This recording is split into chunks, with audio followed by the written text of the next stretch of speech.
On est avec Rénal Bérubé, Dave Gagnon et Paul Fortier et on parle de baseball.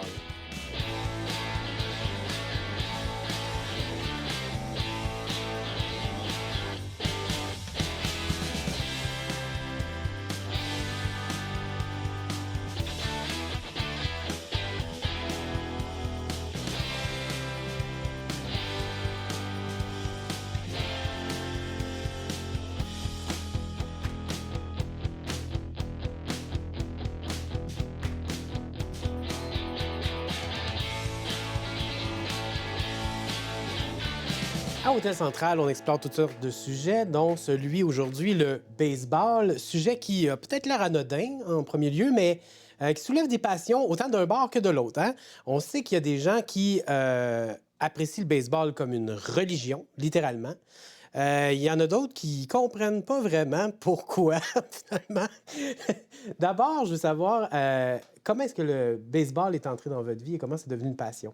Le baseball est rentré dans ma vie par mon père, OK. qui suivait le baseball. Bon. Et un automne, je reviens de l'école et il fendait du bois pour l'hiver qui s'en venait. Et puis, il avait sorti une rallonge de la maison par une fenêtre. Il avait installé la radio sur une bûche. Il fendait son bois et il écoutait du baseball. Là, on est dans les années 50. OK. C'est pas hier, mais c'est avant hier. Tu sais, je veux dire, bon. Ouais. Et moi, le baseball, c'est à partir de là. OK. Évidemment, la Série mondiale se déroulait entre les Yankees pour la Ligue américaine puis les Dodgers pour la Ligue nationale. Incroyable. Mon père prenait pour les Dodgers. Je suis resté fidèle à cette équipe jusqu'à maintenant, avec une parenthèse à l'époque des Expos. Ah, c'est bien, on en reparlera des expos. Et de votre côté? Mêmes origines, ça vient de mon père, mais j'étais à Haute-Rive à l'époque quand j'étais petit, j'avais 7-8 ans, et mon père m'avait demandé d'être bad boy pour une équipe de fastball, de balles rapides. Puis, mais il n'y avait pas de baseball à l'époque.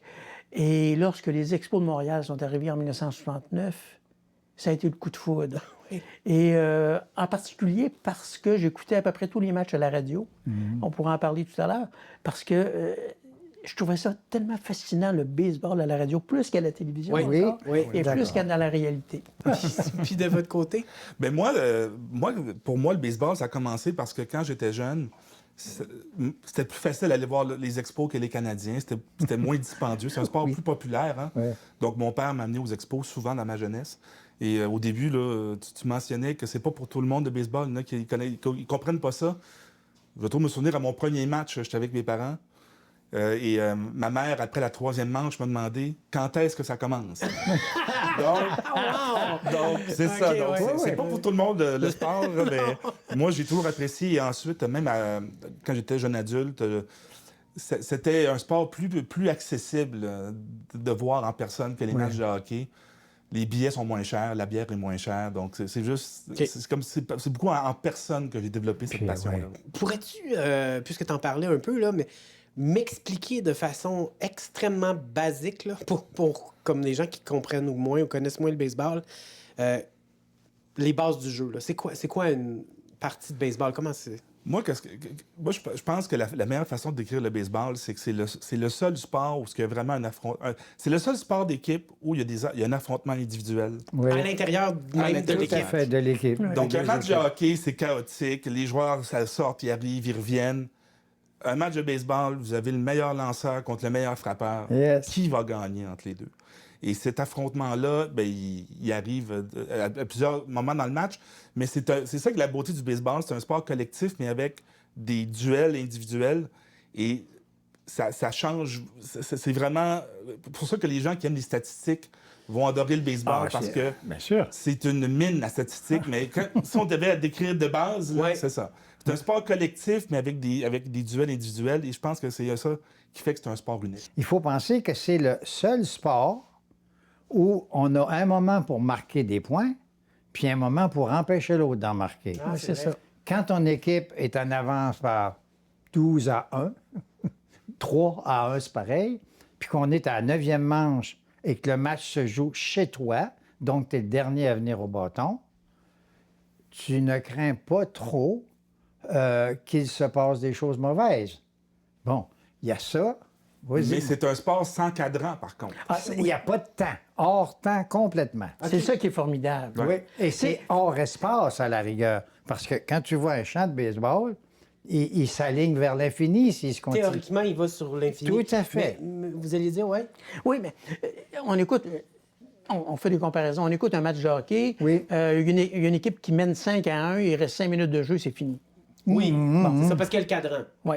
Alors qu'au baseball, on peut perdre 9-1 en 9e manche, puis on l'a vu. Oui, récemment. Et en plus. l'équipe peut remonter en une seule manche et gagner. Alors, il n'y a pas de temps. Et comme il n'y a pas de temps dans un match de baseball, quoique maintenant, les règlements ont changé ça un peu, mais quoique officiellement, il n'y a pas vraiment de temps, ça crée une intrigue. Qu'est-ce qui va se passer? OK, jusqu'à la fin, Oui. finalement. Ouais. Tu sais, le chronomètre de match de hockey, il reste... Bon, C'est ça. c'est C'est le fini. temps qui Mais là, il y a décide. toujours une intrigue. Ouais. Ah, c'est un sport très, très narratif. Et M. Bérubé, qui est spécialiste, pourrait en dire davantage. On comprend pourquoi il y a beaucoup d'écrivains qui sont des maniaques de baseball. Ah, mon Dieu, oui. C'est un sport narratif, un sport littéraire. Bon, ben allez-y, là. Parlez-moi de ça. Là. C'est quoi un sport narratif? C'est un sport littéraire? C'est quoi? Puis là, vous me parliez de ce qu'il y a alentour. C'est quoi exactement? Non, mais il y a un gars au premier but, disons. Ouais. T'es le lanceur. Puis il y a un gars au 3. Puis tu dis, le frappeur qui est en face, on sait que c'est pas un frappeur de rapide. Il y a de la misère sur les balles rapides. Il y a de la misère sur les balles rapides. Qu'est-ce que tu lui envoies? Faut pas que tu lui envoies trop de courbes lentes. Le coureur au 3e but pourrait prendre la décision d'aller au marbre. Ou le joueur du premier pourrait prendre la décision de partir pour aller au 2e, laissant la possibilité au gars du 3e d'entrer. Il y a tout ça dans... Quand tu es un spectateur qui aime le baseball et qui le connaît un tout petit peu, Ouais. tu joues tout ça dans ta tête. Ouais. Ah, Absolument. toutes les possibilités. Tout à fait. ok, ok. Tout à fait. Autrement dit, autour de l'intrigue principale, tu en joues d'autres possibles. Oui. Presque comme un livre dont vous êtes les héros. Là. Il y a des Si tu- possibilités. oui, Ouais, on est et tous c'est pour ça que là. les écrits. Pardon. J'ajouterais à ce chapitre-là, le lanceur est là, puis il lance la balle, puis le frappeur la frappe, puis la balle est frappée au champ gauche, puis le voltigeur recule. C'est ordinaire. Mais à la radio, avec Roger Brulotte puis Jacques Doucet, Rogers est au monticule, refuse le signal à Carter, accepte, coup d'œil au premier but, retire son pied de la plaque. Oui. Il y a toute cette dimension d'intrigue. Il revient, accepte le signal, lance la balle est frappée au champ gauche, Dawson recule, saisit la balle, le 3e retrait. OK? C'est ça qui est bon à la radio. Alors que quand on est au stade olympique, Dawson recule, il y a de la place en Oui, il y a de masse. la place en masse. Tu sais, il n'y a pas cette... Les Raymond Lebrun de ce monde, Roger Brulotte, Jacques Doucet, nous ont fait aimer le baseball. D'abord, ils ont parlé du baseball en français, ce que les Français de France n'ont jamais été capables de Ils faire sont comme pas il faut. capables. Ils ont traduit, Raymond Lebrun a traduit le langage du baseball. Et c'est devenu un sport québécois. Si je peux ajouter sur la radio, Paul a tout à fait raison, le fait qu'on peut créer du suspense des fois sur des moments qui ne le seraient pas en images. Oui. Mais une chose que j'aimais beaucoup aussi de Roger Brulotte quand il était à la radio avec ses compères, c'est que oui, il y a du narratif, mais il y a aussi, des fois, on dirait que c'est des amis qui parlent d'histoire du baseball. Il y a un grand respect du sport. Oui. Vous auriez aucun autre sport à la radio, à la télévision, où ce que l'histoire va être traitée avec autant de respect. Ah, est-ce que tu te souviens en 1985, quand tel lanceur a lancé un match en point de coup sûr? Il y a toujours beaucoup d'histoires et des fois, c'est drôle parce qu'on entend que le match continue en arrière, Oui. mais il ne parle pas du match. Parce que peut-être qu'il y a des temps morts, et durant ces temps morts, il parle de l'histoire du baseball, qui est une histoire très riche. Oui, Donc, puis- c'est un autre aspect que j'aimais beaucoup de la radio aussi pour le baseball. Est-ce que c'est la même chose quand on regarde le baseball que quand on le joue? Est-ce que vous êtes le seul qui a joué au baseball? Ou... Je sais pas. Je jouais un peu. J'ai été coach aussi. OK. C'est une bonne question. On est dans le feu de l'action à ce moment-là. Il y a pas... Ça a presque l'impression d'aller vite, quasiment. Oui, absolument. Mais ça va des fois, vite. ça va trop vite. Mais ça va vite. Oui, Ça, c'est bizarre. Il y a oui, il y a vraiment une illusion. C'est bon, ça, M. Tout à Bérubé. fait. Et on a l'impression que c'est lent, mais ça va vite. OK? Puis, donc, c'est vraiment pas la même expérience, là. Quand vous avez, je sais pas, moi j'avais à l'époque 16 ans, quand pour la première fois une balle rapide te fait la barbe, ou presque, là, si tu as de la barbe, eh bien, tu penses que c'est un sport qui va vite, hein? Oui. T'es mieux de te tasser vite. Ouais. Et ça arrive, ces choses-là.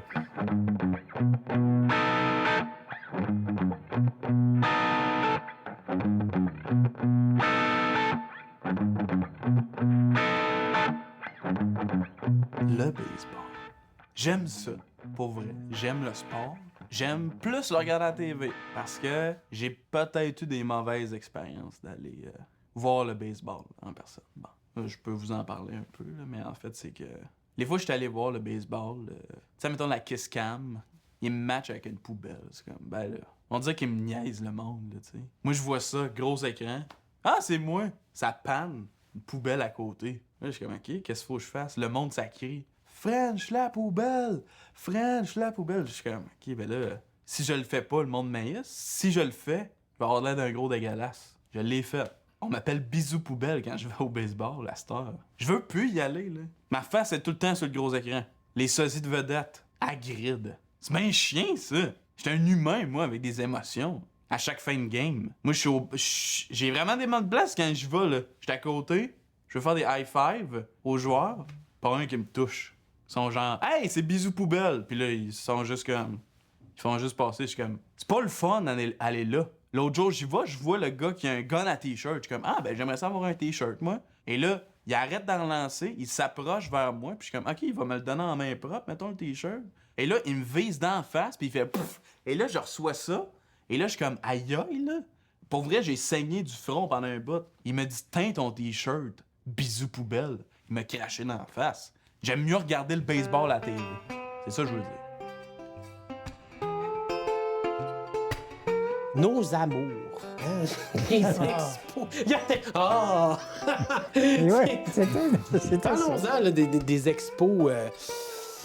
Est-ce que c'est possible, ce retour-là? Déjà, comme pourquoi son parti était, si je me souviens bien, il était à la veille d'accéder à des séries mondiales. Puis qu'est-ce qui s'est passé? C'est que 1994, là, ça a été le début de la spirale de la mort. De pour la les Expos. descente, oui. Et c'était une mort par une très longue mort, mais ça a commencé là, parce que les Expos auraient sûrement fait les séries mondiales. Là, ouais. Et c'était la première série mondiale qui a été annulée à cause d'un conflit de travail. Et cette perte de revenus-là a fait qu'ils ne se sont jamais remis de ça. Et quand on regarde tous les joueurs que les Expos ont créés dans les années 80, les années 90, c'était comme un peu une pépinière pour les grands clubs, là, hein? Littéralement. On a pris Pedro Martinez, on l'a envoyé à Boston, on a envoyé plein de bons joueurs.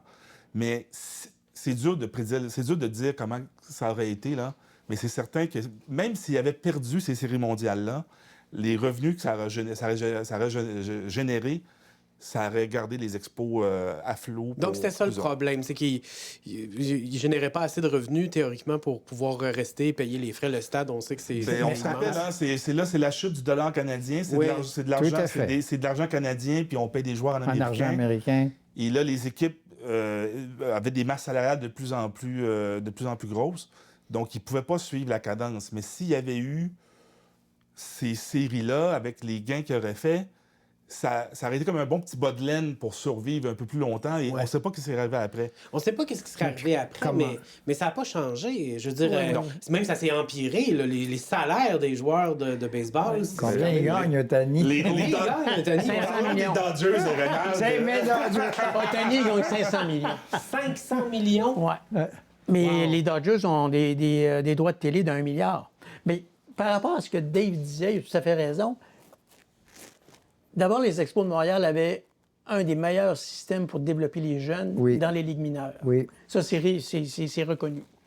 Mais on parle de si les Expos de Montréal, si le système de la Ligue du baseball majeur d'aujourd'hui avait été en place à l'époque des expos.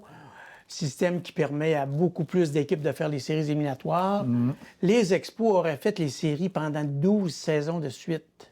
Et c'est sûr, j'extrapole, là, Ouais. parce qu'il y avait toujours une meilleure équipe que les Pirates de Pittsburgh pendant 4-5 ans. Phillies de Philadelphie. Les Phillies de Philadelphie. Mais c'était toujours une équipe qui était meilleure qu'eux. Tout à fait. Je pense que ça aurait donné un coup de main aux Expos de Montréal, qui auraient gagné leur série mondiale au 50e anniversaire parce que les Nationals de Washington ont gagné la série mondiale en 2019, soit 50 ans après la formation des Expos. 69. Ouais. Mais est-ce que, en sachant qu'il y a des contrats de télévision de milliards de dollars, est-ce que ça serait possible aujourd'hui, le fameux rêve de M. Bronfman de faire venir les expos? C'est que le rêve de M. Bronfman, il y avait beaucoup de facettes, là. Il y avait beaucoup de choses à atteindre pour que ce rêve-là soit réalisable. Il fallait de l'aide du gouvernement. Il fallait bâtir un nouveau stade. Il fallait avoir une équipe. Il voulait avoir un projet d'équipe partagée, là, où on se partagerait les Rays à Tampa Bay avec Montréal, les écrisseurs. Le fait reste, là, si on reste réaliste, pour moi, si ça allait au mérite, Montréal aurait une équipe. La culture du baseball à Montréal est excellente, là. Mais le problème, c'est que pour commencer une équipe, il faut avoir un chèque de 2 milliards US. Ça, tu fais le chèque, il n'y a rien. Il n'y a rien qui se passe. C'est juste le droit de dépenser encore plus d'argent pour un club. Et là, si on considère qu'il faut bâtir un stade et tout ça, c'est qui dans le Québec Inc. qui a les poches assez profondes pour le faire? Probablement personne. Et est-ce qu'il y a vraiment de l'appétit pour de l'argent public dans une aventure comme ça? Non. J'en doute. Par rapport au stade, c'est un peu l'œuf ou la poule, c'est-à-dire est-ce qu'il faut bâtir un stade pour avoir un club ou il faut-il avoir un club pour avoir un stade? Ouais. Le film de baseball, Field of Dreams, disait si vous le bâtissez, ils viendront. Mais on a vu qu'avec le centre Vidéotron, c'est pas garanti que si on le bâtit, ils vont venir. C'est même pas garanti que la Ligue va te donner une équipe. Donc, c'est tout ça l'effet que... C'est tous les obstacles qui fait que ça prendrait toute une chance pour qu'ils reviennent. Je serais content, là, mais c'est un peu euphorique. Moi non plus, je pense pas. Non. Puis, est-ce qu'il parle de mettre un plafond salarial ou est-ce que... Non? C'est ça. Il y en a un. Une taxe de luxe. Il y aurait un plafond, là. Et si on peut dépasser, mais si on dépasse, on doit payer des taxes de luxe. C'est ça. OK. Alors, je ne pense pas que Ils appellent ça une taxe de luxe. Donc, la seule chose, c'est que si tu dépenses trop, ben, tu donnes des chèques aux autres équipes. Oui. Les autres équipes, ça les arrange parce que même s'ils perdent, il y a un chèque qui rentre. Sauf qu'il y a des équipes qui en abusent terriblement. Donc, même sous ce système-là, Montréal recevrait une aide avec les chèques des équipes plus riches, mais sur le terrain, ce serait impossible d'avoir une saine compétition, d'attirer des joueurs avec ce modèle-là aujourd'hui. Quoique, il y a un nouveau facteur impondérable là, qui survient depuis une dizaine d'années. C'est un petit peu étrange de dire ça, c'est le phénomène des blessures. Il y a tellement de blessures à des joueurs clés maintenant parce que on leur demande des performances trop inhumaines. OK? Qu'une équipe...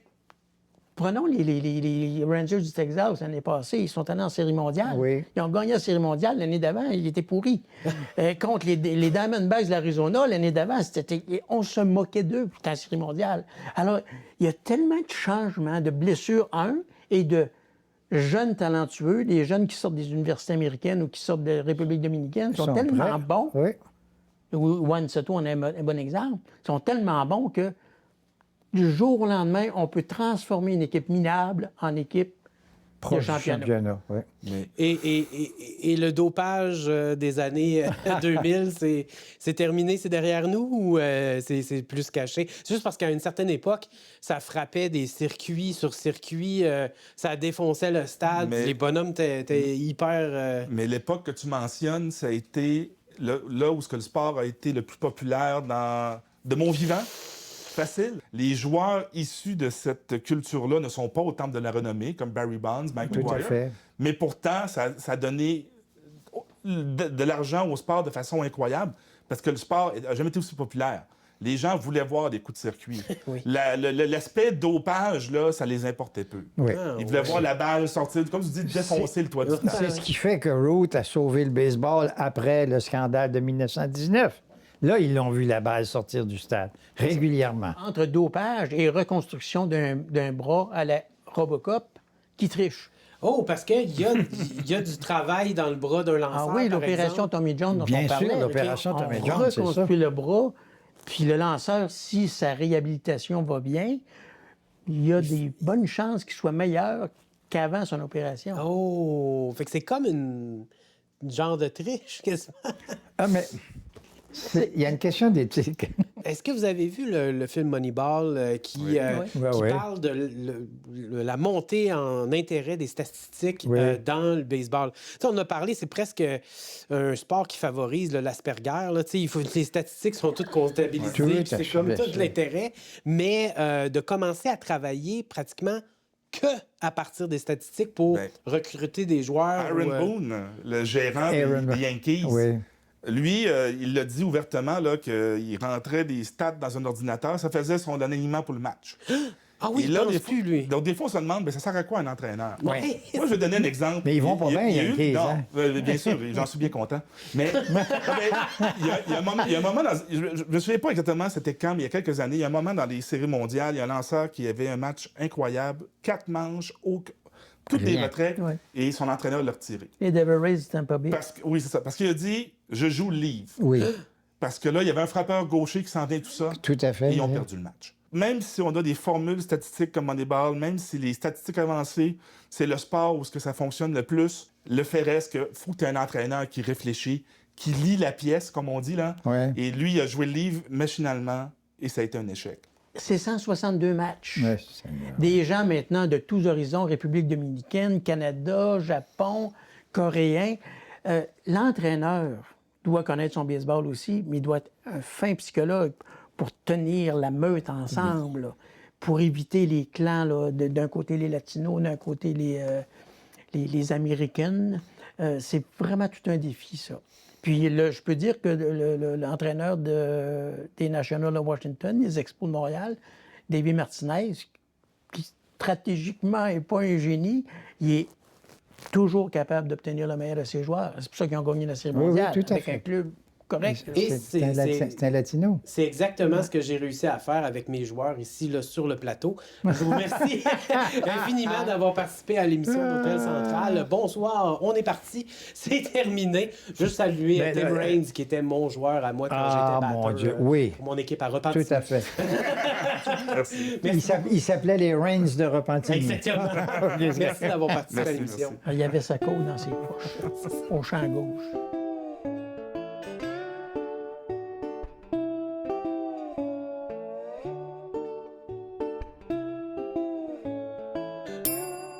On parle de baseball, là. Allez, Andréa, fais-nous un coup de circuit avec cette chronique. Hey, j'ai joué au baseball 2 étés de temps. Ah oui? J'étais pas très bonne. Je gagnais les prix d'esprit d'équipe, Ah. jamais les prix sportifs. Mais bon, je veux pas te vanter mes exploits de baseball. Je veux plutôt te parler de scandale. Ah, scandale. Scandale dans le milieu du baseball. Les White Sox, l'équipe de baseball de Chicago, un gros scandale qui a ébranlé l'équipe en 1919 durant les séries mondiales de baseball qui ont mené à ce que 8 membres des White Sox soient bannis des ligues majeures de baseball parce qu'ils ont été reconnus coupables d'avoir intentionnellement fait perdre leur équipe. Ben Je ris, oui. là, c'est pas drôle. Ben non, Mais c'est parce qu'on dirait que c'est une histoire de film, comme si ça se pouvait pas dans la vraie vie. Et pourtant, jusqu'en 1919, les White Sox étaient considérés comme une des meilleures équipes de baseball. Ils avaient gagné les séries mondiales en 1917, tout se passait bien pour eux. Ils avaient même dans leur équipe un joueur vraiment brillant qui s'appelait Shoeless Joe Jackson, qui avait été surnommé comme ça parce qu'il avait des ampoules aux pieds à un moment donné, puis il est allé battre sans chaussures. En 1919, quand même. Voilà. Alors, il a été nommé Shoeless Joe Jackson. Il faisait partie de l'équipe. Mais à l'époque, l'ambiance était très tendue au sein de l'équipe entre les joueurs et le propriétaire de l'équipe, Charles Comiskey. Les joueurs se plaignaient d'être sous-payés. Il y avait même une rumeur qui disait que le propriétaire était tellement radin que c'est pas après tous les matchs qu'il faisait laver les chandails de l'équipe. Il étirait, il espacait les lavages. Ben, ça pour, coûte moins cher. Ça coûte moins cher. C'est ça, de Ça lessive. pue davantage, par exemple. Absolument. tu sais. Et donc, c'est entre autres pour ça qu'on surnommait l'équipe des White Sox les Black Sox, parce qu'ils étaient Ah, ils sales. étaient tout sales. Ils étaient sales parce Pauvres que leur autres, équipement était pas Colin. lavé. Fait qu'à l'époque, les joueurs avaient aucune liberté. Les propriétaires avaient main mise sur eux. Les joueurs devaient accepter toutes les volontés des propriétaires. C'est un système qui était mis en place, qui avait beaucoup nourri la colère du côté des joueurs, qui ont décidé à un moment donné de se venger parce qu'ils trouvaient qu'on faisait de l'argent sur leur dos. D'où est venue l'idée de faire du cash avec les paris qui avaient lieu sur les matchs. Arnold Chick Gendel, un joueur des White Sox, il fricotait avec le milieu du crime à l'époque. Et des escrocs l'ont contacté pour une arnaque. Un gangster new-yorkais s'appelant John Sport Sullivan, qui était un bookmaker très véreux à l'époque, il agissait comme intermédiaire avec d'autres hommes plutôt louches. L'idée était simple, on va truquer les matchs pour encaisser de l'argent grâce aux paris. Jusque-là, ça se peut, mais il faut faire en sorte que l'équipe perde ou gagne toujours, selon ce qui est choisi dans cette arnaque-là. Arnold Gendel décide d'embarquer, il embarque aussi d'autres joueurs de l'équipe. C'est pas tout le monde dans l'équipe qui est au courant de ce qui se passe. OK. Certains ont dit oui, d'autres ont dit non. D'autres voulaient pas trop s'en mêler, mais étaient un peu au courant de ce qui se passait. L'idée était très, très simple. Donc, on va truquer les matchs, on va encaisser de l'argent, puis tout le monde va être heureux. Les joueurs sont prêts pour les séries contre les Reds de Cincinnati. Premier match. Le pitcher accorde 6 points aux Reds et les Sox perdent leur match. Super. Petit imprévu, il y a seulement un des joueurs qui est embarqué dans cette arnaque-là qui est payé. Les autres touchent rien. Oh! Déjà, on sent que Gamique. l'équipe se tient pas très, très bien. Deuxième match, les White Sox perdent à nouveau. Cette fois-ci, les joueurs récupèrent 10 000 qu'ils se séparent entre eux. Donc C'est là, beaucoup dans ce temps-là. À l'époque, c'était vraiment beaucoup. Donc, on est en train de rétablir un peu la balance. Troisième match, Dickie Kerr, qui est un joueur qui n'était pas au courant de l'arnaque, c'est lui qui se retrouve à lancer. Et il fait son travail, son équipe gagne. Mais c'était pas ça qui était prévu. C'était pas ça qui était pas vu. Fait que là, les gangsters new-yorkais sont pas très contents de ce qui se passe. Les conspirateurs avaient prévu donc une défaite, pas contents de la tournure des choses, resserrent un petit peu la vis. Quatrième match, les White Sox perdent à cause d'une grossière erreur, en fait, de leur pitcher. Cinquième match, la défense des Sox fait 4 erreurs, autre défaite. Les Sox perdent les séries mondiales. Mais on se rappelle que c'était une des meilleures équipes à l'époque. Ben oui, ça fait bizarre un peu. Alors, on commence à avoir des suspicions, des doutes. Ça commence à se parler. On suspecte que les finales ont été truquées, mais on n'a pas vraiment de preuves. Qu'est-ce qu'on fait avec ça? Il va falloir attendre 1 an avant qu'un grand jury soit formé puis qu'on enquête sur cette fameuse finale des séries mondiales. Le 28 septembre 1920, Chicote et Jackson, 2 joueurs, avouent le complot devant les jurés, finissent par dire qu'ils ont triché. Les joueurs sont aussitôt suspendus par leur patron, Charles Comiskey, le méchant qui ne voulait pas laver leur chandail, en attendant le jugement final. Au bout d'un très, très long procès, en 1921, le tribunal va acquitter les 8 joueurs inculpés OK. parce qu'ils n'ont pas réussi à prouver que les joueurs s'étaient entendus pour gagner de l'argent en trafiquant les matchs. Donc, il n'y avait pas de preuves assez tangibles, assez concrètes pour pouvoir dire, effectivement, il y a eu de l'arnaque. Le tribunal va libérer les 8 joueurs. Mais ça ne se termine pas là. La joie est de courte durée parce que les propriétaires des équipes de baseball se réunissent et veulent trouver des moyens que ça ne se reproduise plus. Ben oui. On s'entend. Et c'est à ce moment-là qu'on crée le poste du commissaire de la Ligue. À l'époque, le juge Landis, qui devient le premier commissaire, et son seul mandat, lutter contre la corruption. Et ce qu'on veut faire, c'est qu'on veut montrer un exemple de ce qu'il ne faut pas faire. Et on a décidé de bannir les 8 joueurs qui étaient impliqués dans le scandale des White Sox de toute organisation professionnelle de baseball à vie. Le scandale des White Sox a créé vraiment une grosse tempête dans le milieu du baseball. Les White Sox rapidement ont décliné. C'était plus une des équipes phares des ligues majeures. Ils devront attendre 88 ans avant de remporter à nouveau les séries mondiales. Certains disent que ce sont les dieux du baseball qui seraient intervenus à ce moment-là. Ben, en même temps, il fallait que ça arrive pour que éventuellement les joueurs se rassemblent en syndicats et qu'ils aient maintenant des salaires absolument astronomiques. Mais je te remercie beaucoup pour cette magnifique page d'histoire sur le baseball américain. Ça me fait plaisir. Appelez-moi historienne, André. Absolument.